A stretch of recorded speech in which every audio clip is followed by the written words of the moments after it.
Hello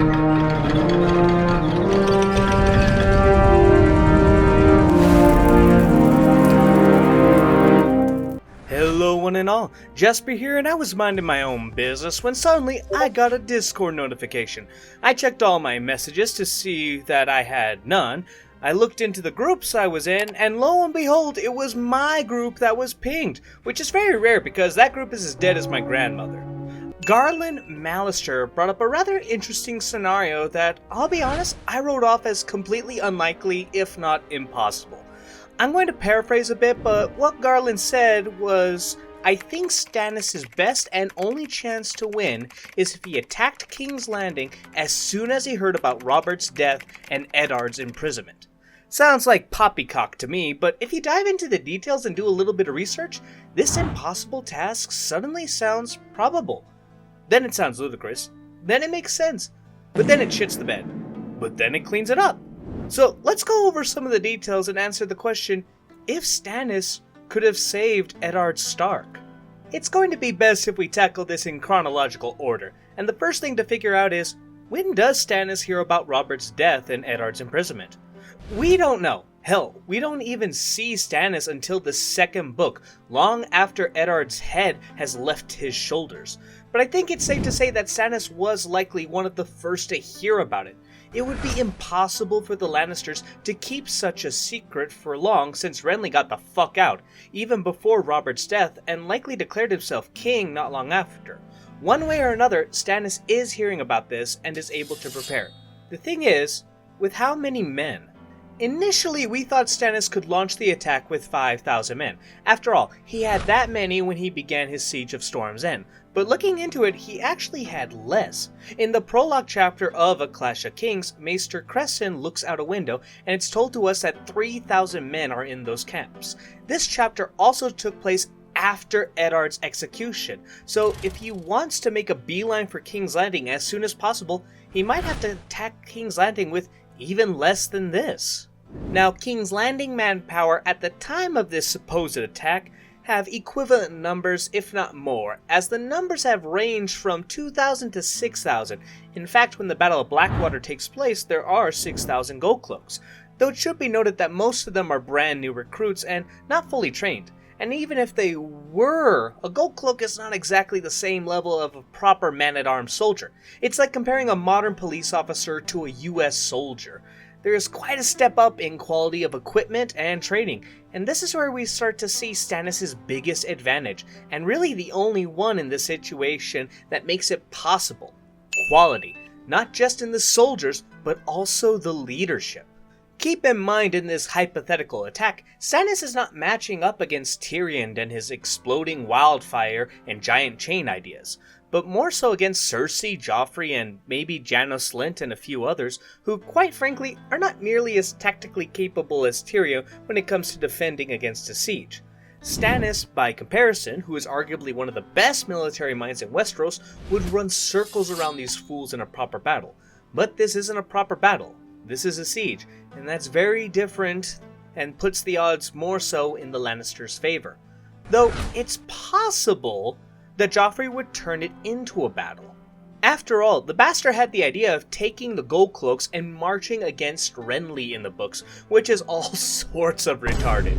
If Joffrey were to do such an act against this preemptive Stannis attack, well, it's all over. Stannis would spank his ass with his Timu Lightbringer, lop his head off, and take the completely undefended city. What are the odds of this happening? I find it hard to say for sure, but I want to say not good. I would imagine that even as dumb as Cersei is, she would see this plan as folly. But with Joffrey being king, if he really sets his mind to it, is there anyone who could stop him? Though Joffrey is a pretty cowardly lad.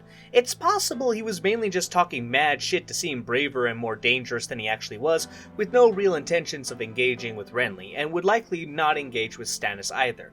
He might listen to the sound advice to stay behind the walls. So, now that it's been decided that this will be a siege, let's get into some of the details. In the books, it's said that one man on a castle wall is worth 10 below, which means that even if we take the lowest estimate of 2,000 men that King's Landing has to defend, they should be able to face a force of 20,000. Though, like many things, these numbers are a bit exaggerated, though not only in the books but our own real life. After all, Stannis attacked King's Landing with 20,000 men against a force of 7,000, and his victory was a foregone conclusion unless help arrived, which it did. So this battle implies it's more of a 3-to-1 ratio, though considering the low quality of men that Stannis was facing, it might be even higher if you have a halfway decent army.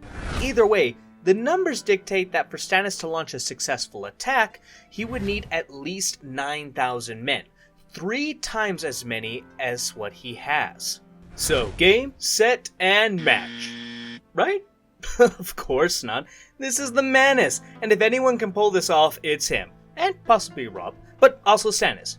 As stated before, the tactical ability of Tyrion cannot really be understated in what he does to improve the defenses of King's Landing. And while many point to the fire explosion or his big chain as his biggest accomplishments, something that should also get credit is his ability to figure out where Stannis was going to focus his attack on and prepare for it at the Mud Gate, like burning down the buildings that were against the city wall so they could not be used to make it easier to scale them. I don't know if the current leadership is quite astute enough to pick up on that, and thus risk stationing their men on every point of King's Landing walls to protect the city. And men all the way over defending the God's Gate are going to have to be a pretty hectic jog to get to the River Gate when he attacks. Though that also depends on how close Stannis can get before being seen, and it's not looking great. A man standing on the beach could look out to the sea and roughly be able to notice something 3 miles away.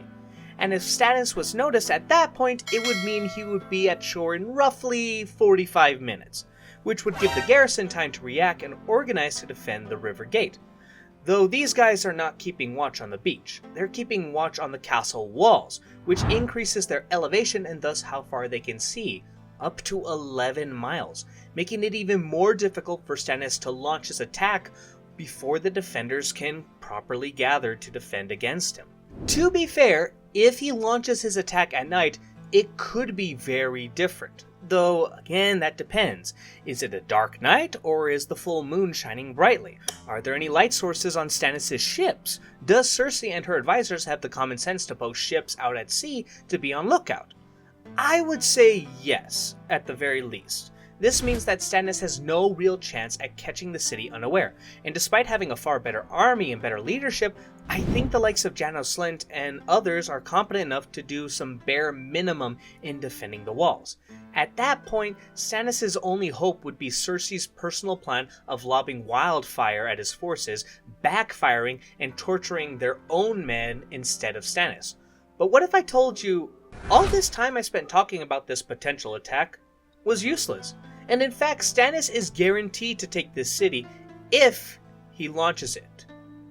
But how does he do it? Quite easily. All he needs is 20 of House Good men. Remember, this is Game of Thrones, and so while bullshit is on the table as a possibility, if Theon can take Winterfell with only 20 men, then I don't see why Stannis can't do the same with 3,000 good men. Or maybe it would be more accurate to say, it's possible. There are likely several ways Stannis could get a decent amount of men inside the castle walls, have them pretend to be civilians and enter the city, and maybe even be recruited into the city watch, thus being placed perfectly for when Stannis launches his attack with his main force. They're already there, ready to open the gates for him to walk on in. A favorite of mine, though, is having his right-hand man Davos smuggle some into King's Landing through his usual means. Though these all come with risk, and it's mainly because of Varys and Peter with their spy networks. If either one of them finds out about this attempt, then they will naturally notify Cersei and will take swift action to remove this. Neither of them really care for the Lannisters, but Stannis taking the city guarantees death for both of them. So in this instance, you can trust them to do everything in their power to stop this. There is also the issue of this being a rather treacherous or dishonorable act, specifically my first example of pretending to be civilians.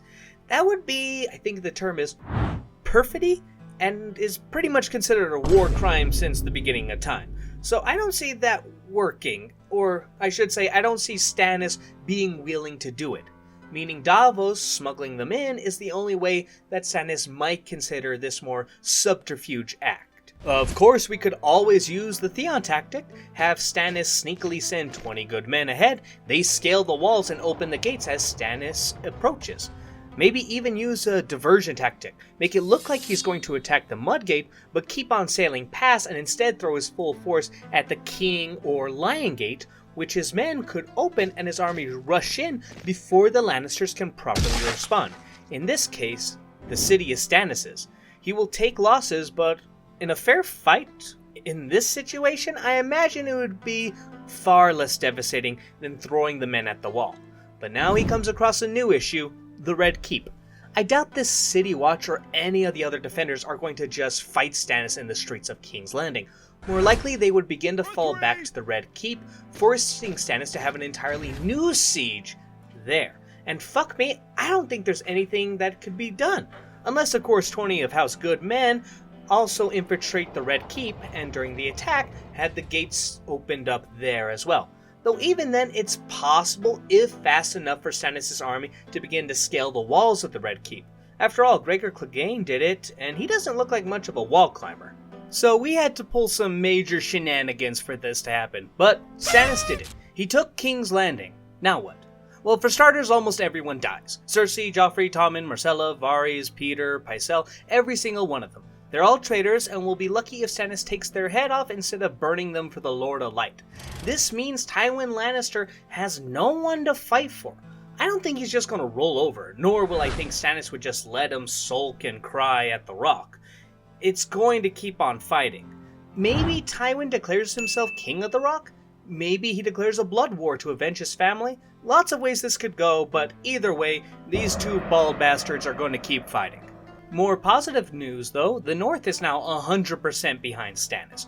Robb was already leaning towards supporting Stannis before his men just decided to declare him king. But now with Stannis having saved Eddard and Sansa, while also kind of keeping them hostage, the North and Riverlands are now fully behind the Manus. Though there is still one more issue to deal with, and it's the biggest one, and that is Renly, and how this goes is very much up in the air. One of the reasons why Stannis ended up using Shadow Baby magic to kill Renly was because of how hopeless his situation was against him. His army was 20 times smaller than Renly's, with no hope of victory, and I'll be honest, it doesn't seem like that's really changed with him holding King's Landing now. His army hasn't gotten any bigger, and he can't possibly hold the city when Renly comes knocking. I don't think the North and Riverlands will be able to send anyone down to help secure the city in time either. Best case scenario, Stannis might gain the support of the Lords of the Crown Lands that he could use to bolster his defense, as well as get that 2,000 men he gets later when he sieges Storm's End. But it won't be enough. So I think it's fair to say that Stannis would likely still end up using the Shadow Baby magic to kill Renly. And now that I remember, Stannis also used the Shadow Baby magic to kill Courtney Penrose in the books, despite not really needing to. Maybe it's far more likely than I thought. After Renly dies, the Stormlands would switch rather quickly, and many reach houses as well, like House Florent and the Fossaways. From there, it would likely be war between Stannis and the Reach, as you bet your ass he will want to dispense some justice on Mace Tyrell. This could push the Reach into allying with the Lannisters, and the two of them might pull the Iron Islands for some sort of Westeros version of the Triarchy. How would such a war play out? Well, it's hard to say, as now Stannis would be matching his wits against Randall Tarly, who is a cut above most, while the Starks and Tullys battle against the Lannisters and Ironborn. Lots of ways this could go, but seeing as how the Starks were already spanking Tywin Lannister, the Ironborn abandoned the North with skeleton crews when Balon dies to have a King's Moot, and now that Stannis has King's Landing, the Red Wedding likely isn't going to happen. I think the odds are that Stannis would come out ahead and become king of the Iron Throne, assuming the wall doesn't collapse and we have to find out he really is Azor Ahai. Well, that was fun, but I think we can all agree a lot, and I mean a lot of things have to go perfectly for this to work out for Stannis.